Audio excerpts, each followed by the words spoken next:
यहाँ पे जो लिस्टिंग है, लिस्टिंग में हमारे पास आ गया जी ऑर्डर ऑफ इम्पोर्टेंस और फिर क्रोनोलॉजिकल थिंग्स। यानी हमने अपने आइडियाज को ऑर्गेनाइज किया एक ऐसे वे में कि चीजें इस तरह से या तो हुई हैं या इस तरह से होंगी। ठीक है, तो ये हमारे पास क्रोनोलॉजिकल ऑर्डर होगा।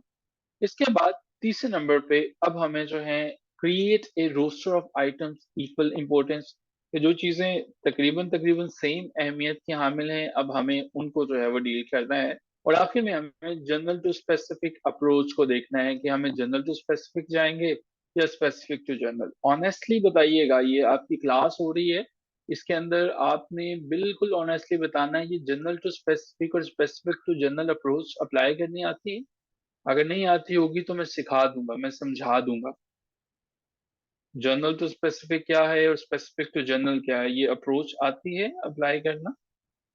ग्रेट, जैनब को आती है। गुड। ओके, हुसनैन को नहीं आती और नईम को नहीं आती। ठीक है, बाकियों को जिनको आती है हम उनसे रिक्वेस्ट करेंगे, उन्होंने हमें समझाना है। अभी ये जैनब से तभी हम रिक्वेस्ट करेंगे, जैनब आप अपना माइक ओपन करेंगे और आप ना जरा बताने की कोशिश करेंगे। ठीक है, तो हम आपसे समझने की कोशिश करेंगे। चलिए हम जो है वो पहले जैनब से समझने की कोशिश करते हैं और फिर हम जो है वो आगे चलते हैं। जी जैनब, जरा ये हमें बताएं क्या होती है जनरल टू स्पेसिफिक और स्पेसिफिक टू जनरल। सर आपने जो है वो पहली क्लासेस में बताया था कि हमेशा अपनी बात जो है वो पहले जनरल से स्टार्ट करनी है, कोई खास बात या कोई भी ऐसी बात नहीं करनी कि वो रीडर को समझ ही ना आए। तो उसके बाद आपने स्पेसिफिक बात करनी है। Okay, great. Okay, thank you so much. तो ठीक हो गया जी, ये इन्होंने हमें पॉइंट बताया। मानूर, क्या होता है जनरल टू स्पेसिफिक?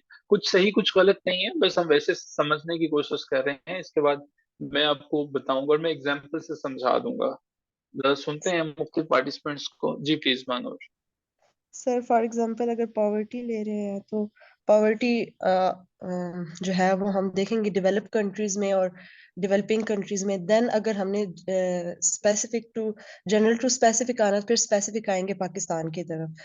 तो यही अप्रोच है, अगर हमारे पास अगर एक ऐसा टॉपिक है तो उसको जनरली हम उसको स्टार्ट करेंगे। देन अगर हम एक पॉइंट ले रहे हैं तो उसकी तरफ स्पेसिफिक आएंगे।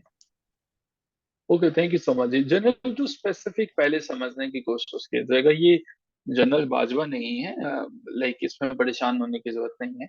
हम जनरल से स्पेसिफिक की तरफ आ रहे हैं। ये दो अप्रोचेज हैं ऑर्गेनाइज करने की, इंफॉर्मेशन की, आर्ग्यूमेंट्स के या आइडियाज के। आज के बाद जब आपको ये चीजें क्लियर हो जाएंगी तो आप ढंग से अपने आइडियाज को ऑर्गेनाइज भी कर सकोगे, बता भी सकोगे। देखो, मैं ये भी बता दूंगा कि कौन सी टेक्निक कहाँ पर इस्तेमाल करनी है। पहली बात, जहन में रखो, जनरल से स्पेसिफिक की तरफ जा रहे हो। ठीक है, सो जनरल से स्पेसिफिक यानी कि आम से कुछ खास की तरफ जा रहे हैं।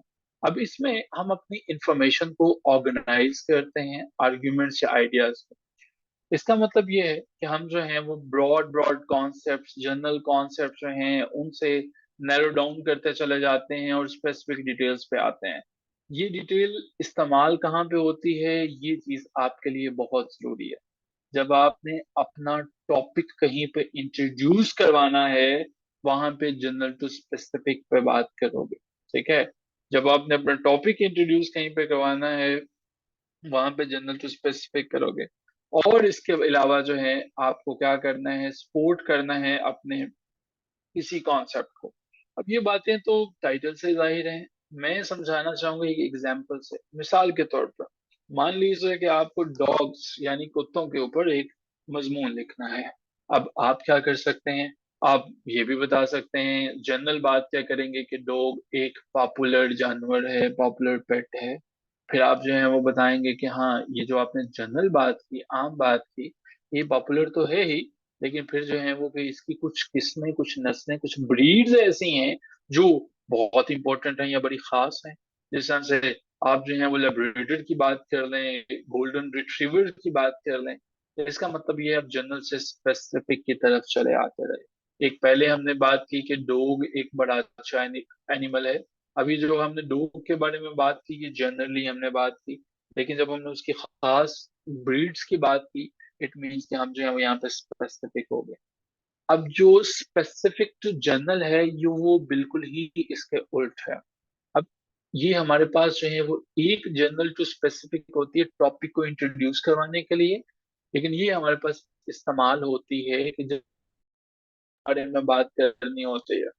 ये हमें बताती है जब हमने कोई स्पेसिफिक एग्जांपल्स देनी होती है एविडेंसेस के तौर पर।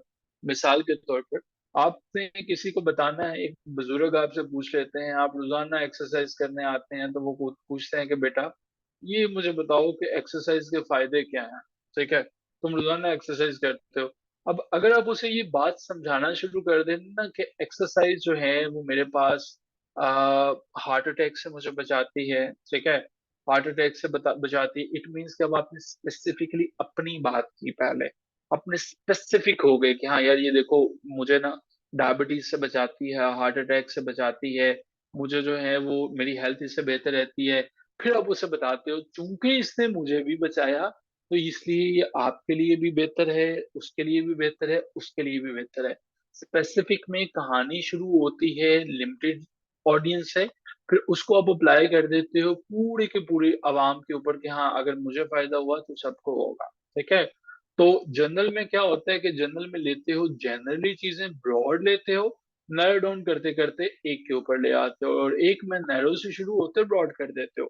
हसनैन, नईम, आप दोनों के लिए मैंने इसे समझा दिया कि जनरल टू स्पेसिफिक क्या होती है और स्पेसिफिक टू जनरल क्या होती है।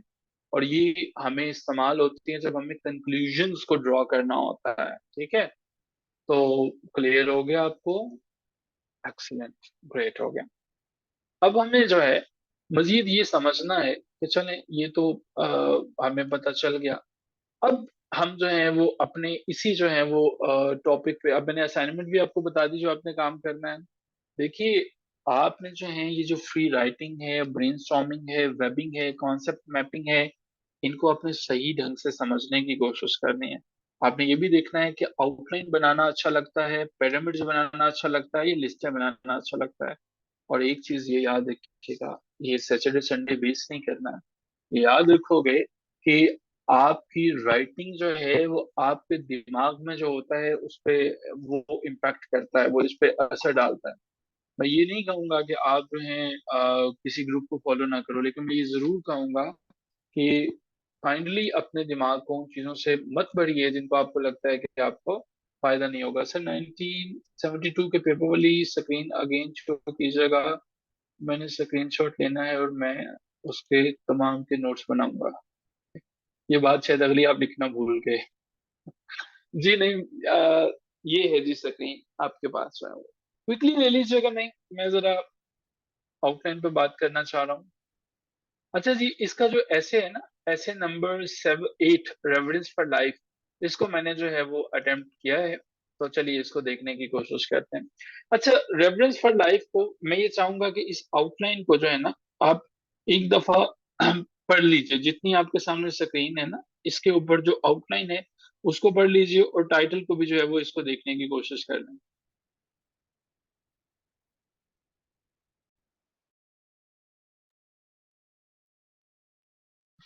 ओके जी। अच्छा, हमारे पास ना ये जो पहले नंबर पे आ जाता है ना, रेफरेंस फॉर लाइफ, ये जो टॉपिक है, अब इंट्रोडक्शन में मुझे डेफिनेटली रेफरेंस फॉर लाइफ को एक्सप्लेन करना पड़ेगा। क्या मतलब क्या होता है जी रेफरेंस फॉर लाइफ का? मैं इसमें पहले नंबर पे ये जो जितने भी लिटरेरी एसेज होते हैं ना, इसके अंदर हमें जो है ये एक्सप्लेन करना पड़ता है उनके टाइटल्स को, क्योंकि हमारे पास उसमें किस डोमेन में जा सकते हैं। एक तो रेफरेंस फॉर जो लाइफ है, ये किताब है जो कि इस राइटर ने लिखी हुई है। ठीक है, हमारे पास एल्बर्ट की लिखी हुई, एल्बर्ट बटशेज़ा की किताब है, और एल्बर्ट श्वेज़र की ये किताब जो है, हम या तो इसके बारे में बात कर सकते हैं कि जी एल्बर्ट ने जो किताब लिख दी है उसके मुताबिक मैं अपने ऐसे को डील करूंगा। फिर मैं इससे रेफरेंस फॉर लाइफ में, क्योंकि लिटरेचर से है, तो लिटरेचर से रेफरेंस फॉर लाइफ का मतलब ये है कि जी लाइफ वैल्यूएबल है, ये इंपॉर्टेंट है, और कोई भी जानवर भी हो उसको सेक्रीफाइस नहीं करना चाहिए विदाउट एनी रीजन। फिर इम्पोर्टेंस ऑफ द टॉपिक ये किस तरह से है, जो राइटर है इस बुक का उसका उसकी फिलॉसफी क्या है, उन तमाम चीजों पे हम बात करेंगे। ठीक है, रेफरेंस फॉर लाइफ के कॉन्सेप्ट जो हैं, सारी की सारी चीजें। अब ये देखिएगा, पहले मैं आपको बता दूं, इंट्रोडक्शन होगा, उसी तरह से philosophical foundations of the reference for life. अब मुझे कैसे पता चला कि ये फिलोसफिकल फाउंडेशन है, क्योंकि ये जो एल्बर्ट है ये हमारे पास एक फ्रेंच फिलोसोफर का नाम है, वो फिलोसोफर है, तो उससे मैंने philosophical foundation of reference for life. अब मैंने देखा कि रेफरेंस फॉर लाइफ की एप्लीकेशंस भी हो सकती है, एथिक्स पे हो सकती है, मोरालिटी पे हो सकती है, कि आप इसमें कुछ भी ऐड कर सकते हैं। सिविल लाइफ पे हो सकती है, मॉरल लाइफ पे हो सकती है, डेली लाइफ पे हो सकती है, प्रोफेशनल लाइफ पे हो सकती है, एनवायरमेंटलिज्म पे हो सकती है, एनिमल राइट्स पे हो सकती है, ह्यूमन राइट्स पे हो सकती है, रेफ्यूजीज राइट्स पे हो सकती है, माइनॉरिटी राइट्स पे, वो तो खैर आगे इसमें ह्यूमन राइट्स में। इसके अलावा जो है वो आप किसी पे भी बात कर सकते हैं। रेफरेंस फॉर लाइफ जिस जिस चीज में जिंदगी है उसके लिए रेफरेंस। देन आप इसके बाद इसका हिस्टोरिकल एंड कंटेम्प्रेरी एग्जाम्पल से बात करोगे, आप ये बताने की कोशिश करोगे कि हमारा जो मजहब है इस्लाम वो इस बारे में क्या कहता है। और सिर्फ इस्लाम की बात ही नहीं करोगे, जितने भी कंटेम्प्रेरी रिलीजन्स हैं उनके ऊपर बात आप बताओगे। फिर आप बताओगे कि हिस्टोरिकल फिगर्स जो हैं वो इस बारे में क्या कहते हैं। फिर क्रिटिसिज्म के ऊपर बताओगे। ये जो टॉपिक्स है ना, जितने भी लिटरेचर से रिलेटेड हैं, इनको तब तक नहीं कर सकोगे जब तक अच्छी चार किताबें नहीं पढ़ी होंगी। ठीक है, तो ये किताबें जो है वो साथ में साइड बाय साइड जरूर पढ़ा करो। आप कहीं पे भी चले जाओगे ना, कोई बहुत बड़ा भी कह लीजिए कि आप मार का फतह कर लेंगे, कभी ऐसा नहीं हो सकेगा कि क्रैम करके जो है वो आप इसको पास कर सको। सो मैंने जब इस ऐसे को चूज किया, उसकी बड़ी वजह ये थी कि एक तो लिटरेचर से था, और मैंने जो है वो एल्बर्ट को पढ़ रखा है, मैं जानता हूँ कि रेफरेंस फॉर लाइफ क्या है। लेकिन अगर आपके पास होता, आपको ऑप्शन दिया जाता, मुझे ये बताइएगा कि आप कौन सा वाला इसमें से जो है वो टॉपिक चूज करते हैं। एक टॉपिक चूज करना है अभी आपके जो सामने है, कौन सा टॉपिक चूज करते हैं। पहले वाला आप चूज नहीं कर सकते जी, relevance of Islam to science, ये वाला नहीं आप चूज कर सकते, इसके अलावा बताना है आपने।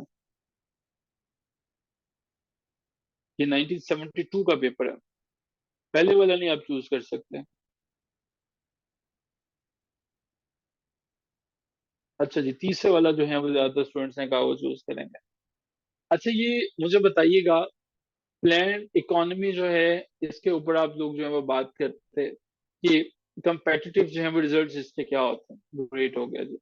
या पांचवा यूज करते हैं पोलिटिकल वॉरफेयर को, इंस्टा ने लिखा वो सातवां करते psychological and social meaning. Great हो गया, चलें, ग्रेट हो गया। अच्छा, ये पहले वाला मैंने इसलिए कहा था, relevance of Islam to science, ये बहुत गहरा टॉपिक है। ठीक है, अब आपने जब इसमें रेलिवेंस की, जिसने भी इस टॉपिक को लेना है ना, उसको इस्लाम के मौखज से, इस्लाम के ओरिजिन से, और साइंस के ओरिजिन से। इस्लाम का ओरिजिन क्या है, कुरान है, हदीस है, कंसेंसस है, और साइंस का ओरिजिन क्या है, जो साइंटिस्ट की किताबें हैं उनकी उनकी साबित करना पड़ेगा कि ये रेलिवेंस है। ठीक है, अब ये रेलिवेंस कई जगह हो सकती है, सोशल लाइफ में हो सकती है, मॉडर्न लाइफ में हो सकती है, ठीक है, कंट्रीज की हो सकती है, लाइक मुख्तलिफ एजेस में हो सकती है, 13th सेंचुरी की रेलिवेंस हो सकती है, 14 15 सेंचुरी वाइज जो है रेलिवेंस हो सकती है। तो हम इसमें मुख्तलिफ डायमेंशंस में चल सकते हैं। तो इसमें ये देखने की जरूरत है कि कहीं ऐसा तो नहीं कि हम कोई ऐसा टॉपिक चूज कर कर रहे हैं जो हमारे पास थर्ड डायमेंशंस में हम चले गए हैं। अब थर्ड डायमेंशन से क्या मतलब है, जिस तरह से ये मैंने एक 3D जो है वो बॉक्स आपके सामने बना दिया है। ठीक है, ये 3D बॉक्स बनाया, ये बॉक्स बना हुआ नजर आ रहा है ना आपको। अब ये ऐसे लग रहा है कि ये बॉक्स है और ये जो है वो 3D नजर आ रहा है आपको, जबकि हकीकत में ऐसा नहीं है। तो ऐसा बॉक्स जिसकी मल्टीपल जो है वो आपके पास डायमेंशंस बन सकती होंगी, उसको आपने अवॉइड करना है। यहाँ से भी, यहाँ से भी, यहाँ से भी, ऐसे थीसिस स्टेटमेंट्स वाले जो है वो टॉपिक्स नहीं लेना है। ठीक है, सो ये हमारे पास है जी, आज की डिस्कशन है। और आज की डिस्कशन में आखिर पे ये रेफरेंस फॉर लाइफ है, इसको जो है इस तरह से एक्सप्लेन करेंगे। आप इसमें से सिर्फ लिटरेरी एसेस करेंगे, नॉन लिटरेरी ऐसे नहीं करेंगे। जो आपने एसेस लेने हैं आपने सिर्फ लिटरेरी एसेस पिक करने हैं, नॉन लिटरेरी एसेस पिक नहीं करने हैं, because you are in your practice mode. तो यहाँ पे जो जो नॉन लिटरेरी एसेस हैं उनको आप नहीं करोगे।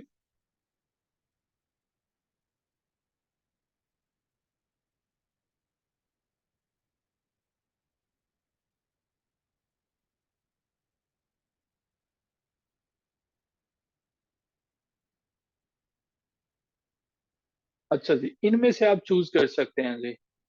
The sanctity of law, the sick soul, if the in the history, reference for life मैंने कर दिया है, इसको भी क्रॉस कर दें। ठीक है। The divided self and the process of the unification, the foundation of the feature. ठीक है। 1, 2, 3, 4 एंड 5, ये 5 टॉपिक्स हैं जी। इनमें से इन 5 के 5 टॉपिक्स की पिरामिड्स बनानी है, थीसिस स्टेटमेंट बनानी है, और इन पे काम करना है। जो मैंने टॉपिक लीव कर दिए हैं, क्रॉस कर दिए हैं, उनके ऊपर काम नहीं करेंगे आप लोग जो है वो, ठीक है। उनको बिल्कुल टच नहीं करना। 6 के मुतालिक एक्सप्लेन कर दें। ये तो आप एक्सप्लेन करें ना, ये आप एक्सप्लेन करेंगे फिर हम उसे देखेंगे। इस तरह से तो मैं, आपके पॉइंट्स क्या हैं, आपके आउटलाइंस क्या हैं, आपने सोचा क्या है, आपका आइडिया क्या है, ये तो एक्सप्लेन तो आप करेंगे ना ये इसके बारे में। फिर हम देखेंगे। अभी वैसे भी हम प्रैक्टिस मोड में, अभी गाड़ी लगेगी, इधर जाएगी, इधर जाएगी, इधर जाएगी, फिर जो है वो कहीं जाके ट्रैक पे चढ़ेगी। ठीक है। तो ट्राई करें, इंशाल्लाह the things will be fine. Okay जी, चलें जी। हमारी ना 15 को मीटिंग एक्सपेक्टेड है। ये एक सॉफ्ट रिमाइंडर है उन लोगों के लिए कि जो मेरे साथ एक बुक पढ़ रहे हैं। तो ये मेरे हाथ में भी ये किताब है। तो Pakistan beyond the crisis state, Ayesha Jalal का जो है वो पहला आर्टिकल था, the past and the present. अच्छा, वैसे आपको सिर्फ पहला ही पढ़ के चैप्टर, या जिन्होंने 2-3 ही चैप्टर पढ़े हैं, पता लग रहा है कि किताबें कैसी होती हैं? मतलब मुख्तलिफ कुछ लग रहा है, कुछ सोच और कुछ हकीकतें पता चल रही हैं पाकिस्तान के बारे में जो आज तक आपने कभी नहीं पढ़े होंगे। और इन इन चीजों को आप कोट कर सकते हो अपने ऐसे के पेपर में। इन चीजों को करंट अफेयर्स में कोट कर सकते हो, इन चीजों को इस्लामिक स्टडीज में कोट कर सकते हो, कहीं भी कोट कर सकते हो। आयशा जलाल को, अकबर अहमद को, मोहसिन हामिद को, मलिहा लोधी को, शुजा नवाज को, इन तमाम को कोट कर सकते हो। ठीक है। सो 15 ऑफ मार्च को हमारी जो है पहले 5 जो हैं वो इसके बुक के पहले 5 चैप्टर्स पे हमारी बात होगी। इसमें क्या हुआ, इसमें आपको क्या समझ आई, इसमें क्या समझ में आई। और ये एक वॉलंटियरली एक्टिविटी है, जो नहीं भी करना चाहते हैं ये उनकी अपनी मर्जी है। ठीक है। तो ये हमारे पास है जी। ओके जी। With this note, thank you so much everyone, and hope to see all of you inshallah on Monday. Till then, take care of yourself and have a wonderful night. Allah Hafiz.